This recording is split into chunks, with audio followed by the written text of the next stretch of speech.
পুজোর গন্ধ এসেছে। মহালয়া আর মাত্র দুদিন বাকি, আর এরপরেই শুরু হয়ে যাবে দুর্গোৎসব, অর্থাৎ বাঙালিদের শ্রেষ্ঠ উৎসব। এক বছরের অপেক্ষার পর যা শুরু হয় দুর্গোৎসব। আর এই দুর্গোৎসবের প্রাক প্রস্তুতি পর্ব নিয়ে আমি সহেলি আপনাদের সঙ্গে চলে এসেছি News24x7 চ্যানেল থেকে। এইবারের পুজো পরিক্রমায় আমি থাকছি আপনাদের সঙ্গে। এবারে যে প্রাক প্রস্তুতি পর্বে আমরা এসেছি সেটা হলো বেহালা অগ্রদূত ক্লাব, যেই ক্লাবের এবারের থিম হলো, আচ্ছা আপনারা বলুন তো, প্রতিমা গড়ার কাজে কি তৈরি হয়? তৈরি হয় মাটি দিয়ে। আর এই মাটি এবারের থিম, অর্থাৎ পোড়া মাটি, বিষ্ণুপুরের পোড়া মাটি।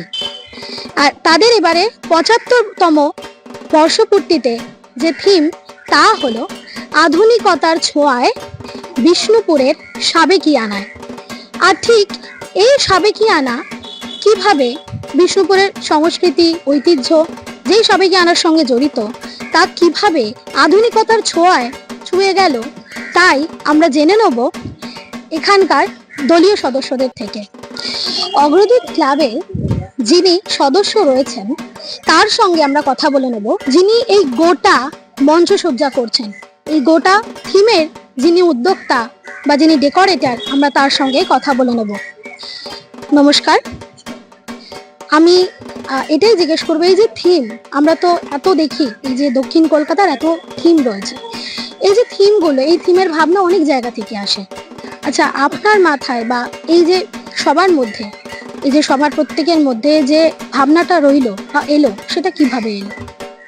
দেখুন, আমরা এই থিমটা অ্যাকচুয়ালি রেখেছি আধুনিকতার ছোঁয়ায় সাবেকিয়ানাটা আমরা তুলে ধরেছি। বিষ্ণুপুরের যে ঐতিহ্যটাকে, বাঁকুড়ার যে ঐতিহ্য মৃৎশিল্পটাকে, এটা আমরা এই প্যান্ডেলের মাধ্যমে, এই ডেকোরেশনের মাধ্যমে তুলে ধরেছি। আমরা যত দিন যাচ্ছি তত আধুনিকতার সঙ্গে নিজেদের তাল মিলিয়ে চলতে গিয়ে মানে সাবেকিয়ানাটা কোথায় যেন ভুলে যাচ্ছি।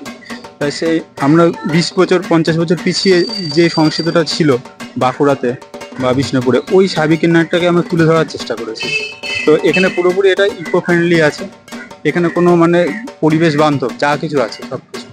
তো আমরা এটাকে তুলে ধরতে মানে একটু পিছিয়ে গিয়ে পিছনের দিকটা চিন্তা ভাবনা করে এই প্যান্ডেলটাকে, মণ্ডপটাকে সুসজ্জিত করেছি। আচ্ছা, এই যে একটা থিমের কথা বলা হচ্ছে, যেটা হচ্ছে আধুনিকতার ছোঁয়ায় বিষ্ণুপুরের সাবেকিয়ানায়, আমরা একটা জিনিস জানি, সেটা হচ্ছে দ্বন্দ্ব হয় আধুনিকতা আর সাবেকিয়ানা। এখানে দুটোকেই কথা বলা হচ্ছে, মানে কিভাবে সাবেকিয়ানার সঙ্গে আধুনিকতাকে যুক্ত করা হচ্ছে। দেখুন, দ্বন্দ্ব, পুজো মানে কি? পুজো মানে মেলবন্ধন। আমরা পুজোটাকে মানে আধুনিক আর সাবেকিয়ানার মধ্যে একটা মেলবন্ধন আনতে চেয়েছি। পুজো মানে কি? দ্বন্দ্ব তো ভুলে গিয়ে পুজো একটা মিলনের একটা জায়গা। তো সেইখানে এটাও ঠিক সেরকমভাবে একটা চিন্তা ভাবনা করা হয়েছে।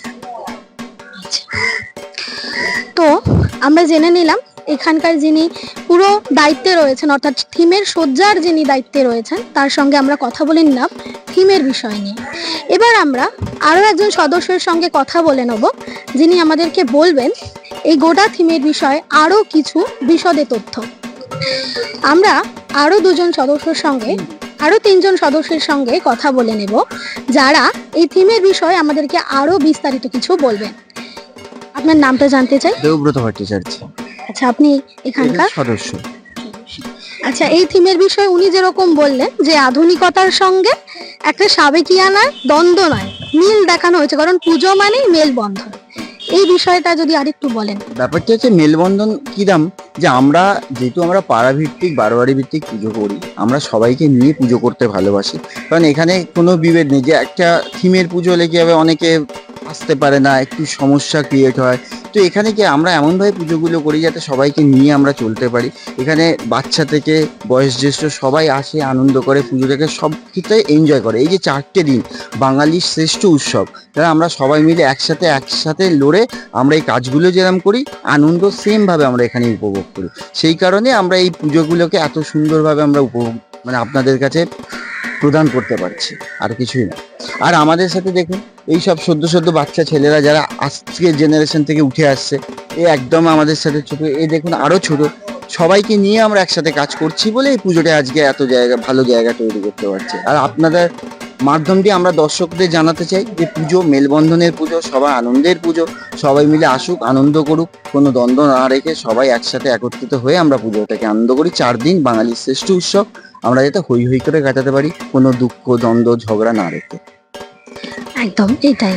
আচ্ছা, আরেকটা যেটা জিজ্ঞেস করবো, আপনি আনন্দের কথা বললেন, আমরা বর্তমানে কিছু পরিস্থিতি দেখছি যেটা সত্যি খুবই খুবই দুঃখজনক। আচ্ছা, কোথাও কি মনে হয় যে পুজোর এই আনন্দটাই ওটা ভাটা পড়তে পারে?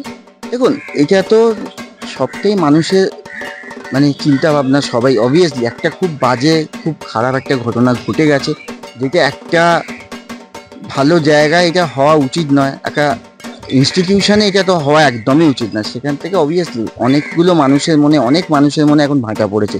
আগে যা পুজোর একটা আনন্দ উদ্দীপনা ছিল সেটা এখন অনেকখানি, এবছরটা আমরা দেখছি, আমরা তো সবাই বাইরে বেরোই বা রাস্তাঘাটে ঘুরি, একটু ভাটা আছেই। সেটা হয়তো আমরা যদি ঠিকঠাকভাবে এর বিচার পাওয়া যায় তাহলে আমরা আবার পুজোটাকে হয়তো লাস্ট 4 দিন বা অনেক তো পড়ে আছে তার মধ্যে যদি হয়ে যায় তাহলে আমরা আনন্দ করতে পারবো। আর অবভিয়াসলি নাহলে এই বছরটা আমরা একটু কষ্টের মধ্যে দিয়ে কাটাবো, বাট আশা করব পরের বছর আমরা সেই জিনিসগুলোকে ভুলে আবার সবাই একে হাত মিলিয়ে আমরা আরো বড় পুজো করতে পারবো। ধন্যবাদ আপনাকে। আপনার নামটা একটু জিজ্ঞেস করবো? আমার নাম দীপ রায়। আপনি এখানকার সদস্য? আমি হন। আচ্ছা, এই যে থিম এর ক্ষেত্রে আপনি যে দেখলেন, আপনিও নিশ্চয়ই এর মধ্যে এর কি পরিকল্পনায় ছিলেন যখন থিম নিশ্চয়ই। হয়েছিল? হ্যাঁ নিশ্চয়ই, আমি এই পরিকল্পনার মধ্যে অংশগ্রহণ ছিলাম।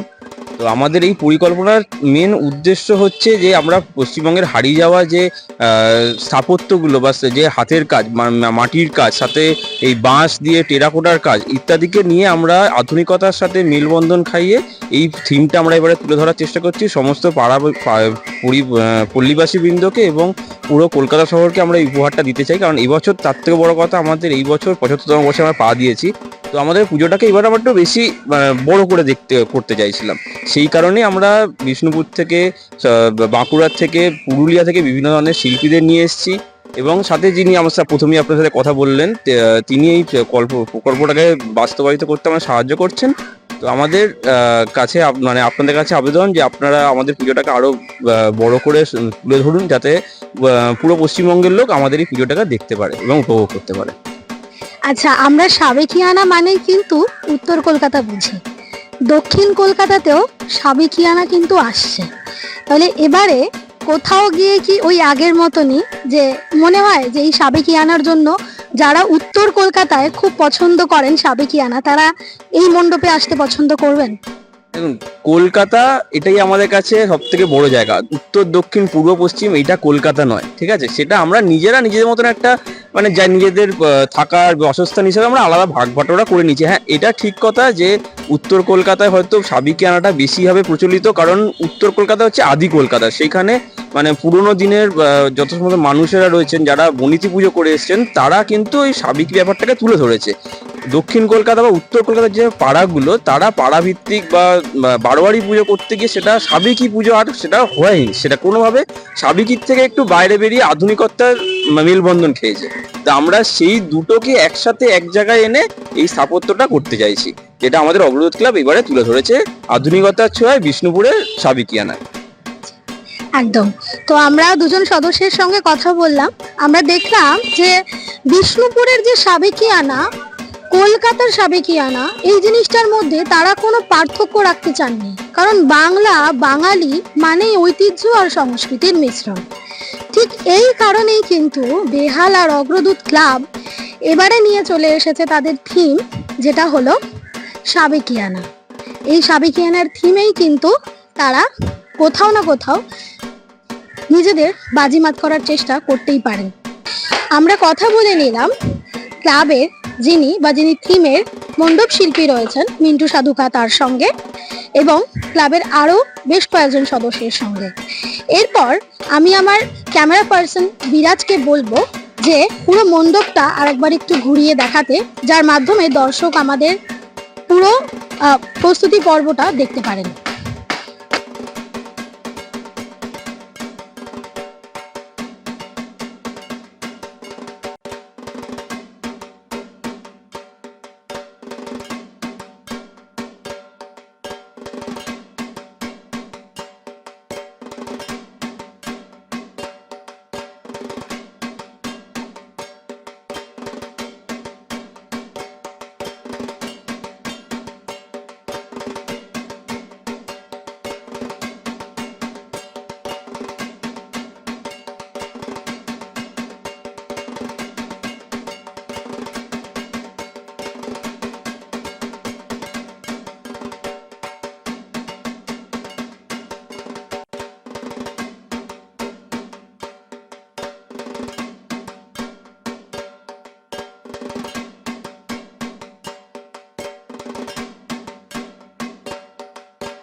আমরা দেখে নিলাম এই মণ্ডপের প্রাক প্রস্তুতি পর্ব, যেখানে সাবেকিয়ানার সঙ্গে আধুনিকতার ছোঁয়া দেওয়া হয়েছে। কলকাতাবাসীদের আকর্ষণের জন্য মূলত সাবেকিয়ানা আর আধুনিকতার দ্বন্দ্ব নয়, বরঞ্চ মেলবন্ধন ঘটানো হয়েছে এই থিমে। ক্যামেরায় বিরাজের সঙ্গে শৈলী দাস, নিউজ 24x7, কলকাতা।